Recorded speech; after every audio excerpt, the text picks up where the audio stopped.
Hello, everybody. I'm Emily DeAngelis, and this is my final project presentation. I have an interest in school and community relations because of my new role as an elected member of our city council here in Winchester, Virginia.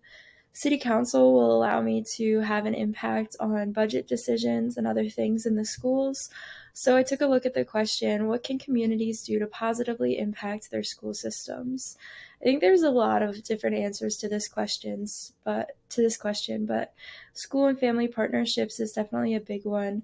Community after school programs and school to community outreach were three of the themes that I read about in the literature surrounding this question. I decided to focus on community after school programs for this project because in Winchester, in light of the COVID pandemic, one of the big budget cuts that our schools have made is canceling after school clubs and after school activities. So I took a look at it through the lens that one way to positively impact school community relations is through community after school programs, and just trying to make a research based decision as to what these after school programs bring to our community and why we should sustain them. Taking a look at the issue, we have the budget cuts that really drove my interest in this. In the past, our schools offered clubs and transportation to community centers at no cost to families. But right now, the only free after school option that is available is if students are going to be involved in a sport or music after school. But for those students that aren't athletic or they aren't musical, what choices do they have? They can just go home. So there's no after school buses. There's no way to get to our community center, which is on the other side of town and really out of reach for a lot of kids.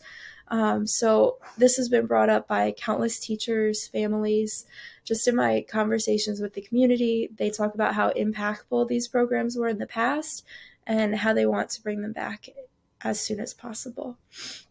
So I took a look at this issue through Bandura's social cognitive theory, which stresses that learning occurs in social environments. But it doesn't stop there. This theory really extends to focus on the many areas of learning that can occur, including cognitive, motor, social, self-regulatory skills, moral development, education, health, and societal values. So I just tried to narrow that down even more, and I just focused on social learning, self-regulation, and the motor skill development for my paper. But I think I could definitely expand on it from there.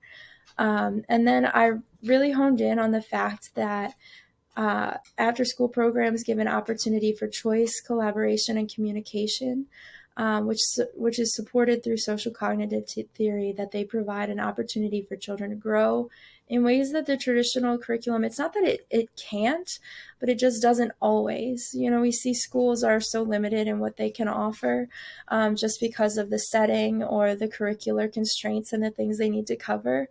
The flexibility of after school programs really is more open to student collaboration, student choice, movement, and so many things. So when we look at the benefits of after school programs through the lens of social interaction, I found this study by Morgan really interesting. She studied physical activity programs and focusing on how to get females more involved in physical activity in school. And they found that physical activity programs out of school served females got really great role models through participating in these out of school programs, and that made them more likely to participate when they went back to their in-school programs. So kind of a similar thing outside of school has this impact in role models that Bandura focuses on. But then when they go into school, it transfers. Morgan's study focused on self-determination theory, but a similar kind of older study by Motel was grounded in Bandura's social cognitive theory. So I think you could extend both theories to this phenomena. After school programs, ASPs, they offer more opportunities for students to interact with other children, and they also get models through a different variety of adults. So just kind of focusing on that fact that there's modeling that happens and from both peers and adults, and that increases students' social interaction and the transfer into the classroom. Self-regulation is a big one. In light of the pandemic, students really lost a lot of choices and their environment became externally controlled, which is similar to the perception that school time, that environment is externally controlled. Even if we give kids choices, they still are kind of like have that feeling that they have to be here, they have to do this. But self-regulation through Bandora's theory, um, it talks about how people desire to control the events that affect their lives and they want to perceive themselves as agents. So when a student goes to an after school program, they have a variety of choices. They don't always have to spend time on schoolwork. They can choose how they spend their time, they can choose how they interact or who they interact with. So those choices really help to benefit their self regulatory skills and their learning in this area.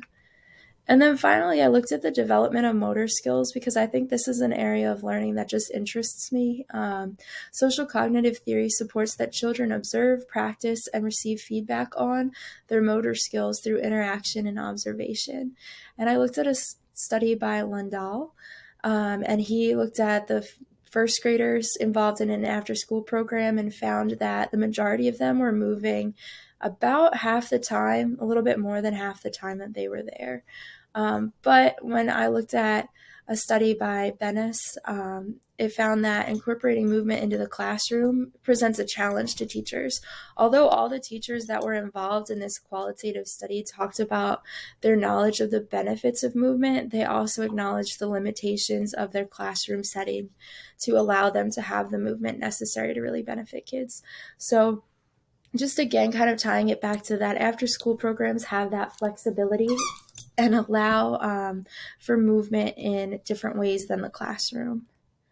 And I included all my references from my paper as well, even though they didn't all show up in these slides.